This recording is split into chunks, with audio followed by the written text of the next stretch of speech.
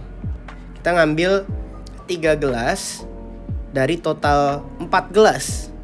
Nah, itu total kejadian semesta, total kejadian keseluruhan. Sedangkan PA itu total kejadian dari spesifik, total kejadian spesifik. Diminta kita 3 gelas aja, ya kan? 3 gelas yang air. Nah, kita hitung nih. Berarti kan 3C3 dibagi 4C3 ya. Ini berarti 3 faktorial per 0 faktorial 3 faktorial. Bagi 4 faktorial 3 faktorial 1 faktorial ya. Ini kan 1 ya atasnya, dan yang bawah pangkat 3 faktorial coret 1/4. Setelah 1/4.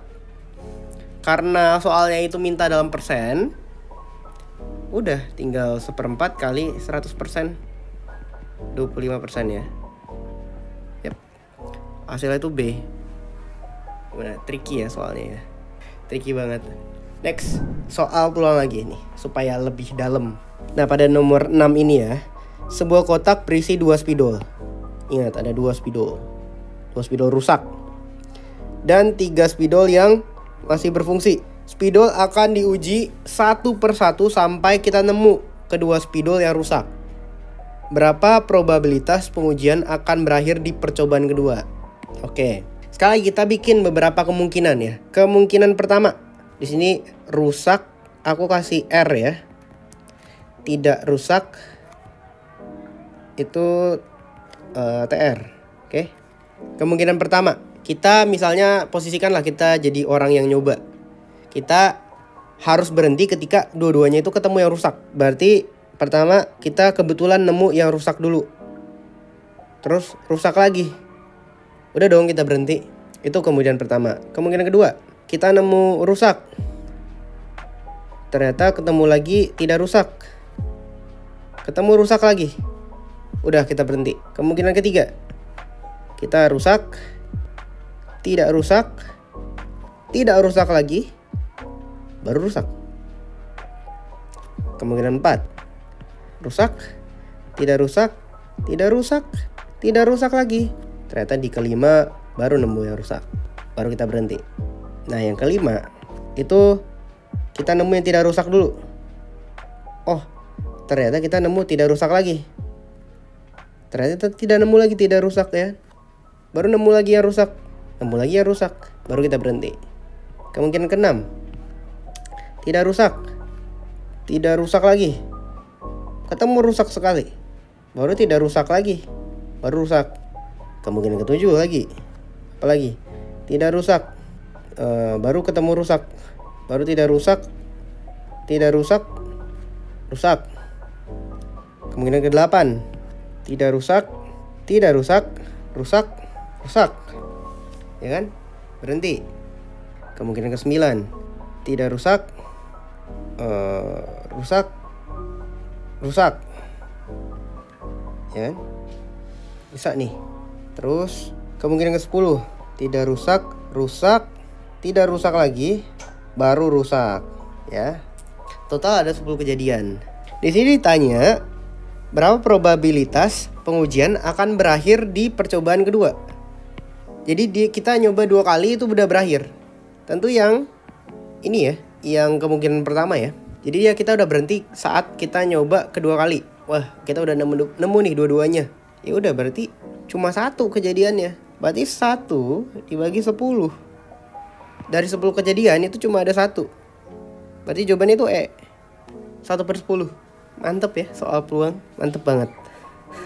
Nah, materi selanjutnya ini unik. Ini tentang harga. Nah, ini beberapa kali muncul. Jadi kalian harus bisa nih kayak gini nih. Jadi diketahui bahwa ada harga sekotak susu itu harganya Rp7.000. Terus dia diskon 20%. Setelah diskon, harganya dikurangi pajak 10%. Setelah dapat diskon 20%, itu harganya ada lagi pajak ya 10%. Setelah didiskon, dapat pajak. Maka pertanyaannya, maka nominal pengurangan harga itu berapa? Oke. Pertama, harga susunya itu 7.000, ya kan? Didiskon 20%. Berarti 7.000 dikurang 20 per 100 kali 7.000. Ini 1.400. Berarti 7.000 dikurang 1.400, 5.600. Nah, 5.600 ini masih harga sebelum pajak. Nah, kalau kita bayar di kasirnya itu ditambahin sama pajak. Berarti 5.600 ditambah 10 per 100 dikali 5.600. Nah, ini kan hasilnya 560 ya. Berarti harganya itu jadi 5.600 ditambah 560. 06, 11, 6.160. Jadi kita bayar setelah diskon dan ditambah pajak itu 6.160. Berapa nominal yang berkurang dari harga awalnya? Ya udah tinggal dikurang sama 7.000. 7.000 dikurang sama 6.660. 840 rupiah. Ya. 840 jawabannya. Set. Simple. Ini soal simple. Penting kita harus cepet aja ngerjainnya. Nah, soal terakhir, ini soal tricky. Ini soal tentang perbandingan. Nah, di soalnya dijelasin bahwa jika Ramon membantu Esa mengecat rumahnya. Jadi ada Ramon dan Esa ya. Ramon, Esa. Itu mereka bisa selesai ngecat dalam 24 jam.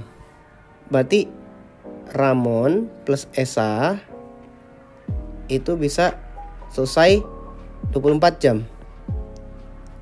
Berarti 1 jamnya 1/24 bagian dong. 1 jamnya 1/24 bagian.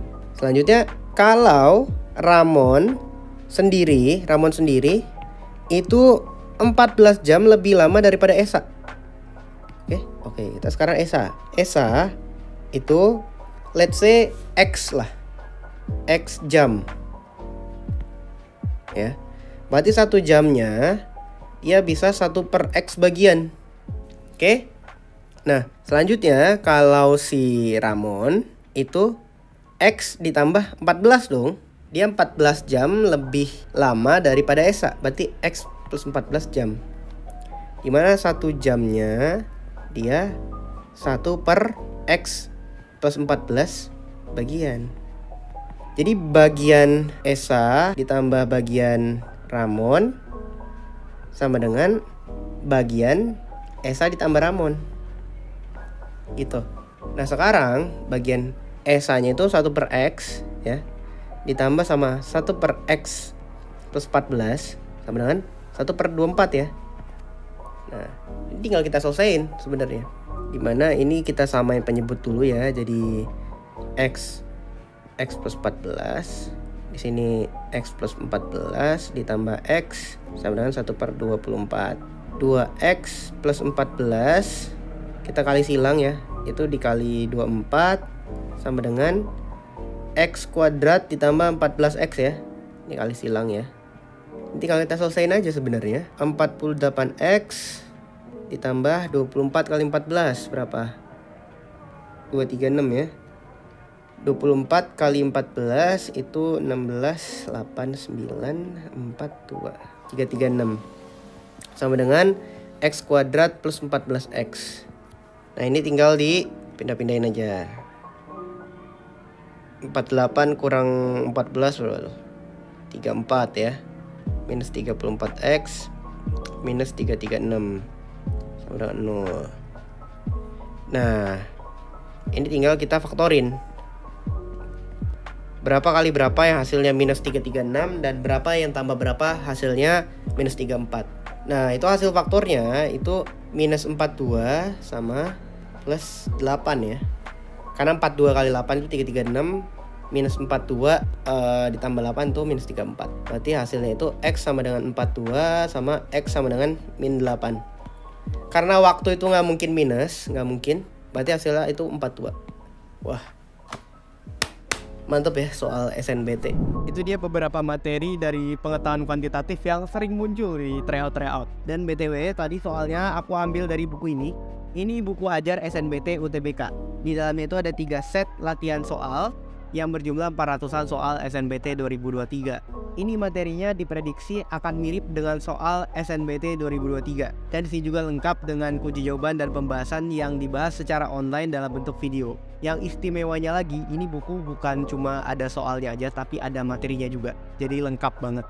Dan kamu nggak bakal bingung dengan subtes-subtes yang baru. Buku ini juga lengkap tentang jalur masuk PTN 2023, strategi belajar SNBT 2023, strategi kamu ngatur waktu belajar gimana, sama ada checklist materinya juga. Kalian bisa dapetin buku ini seharga 199.000 dan ini juga ada paket bundlingnya.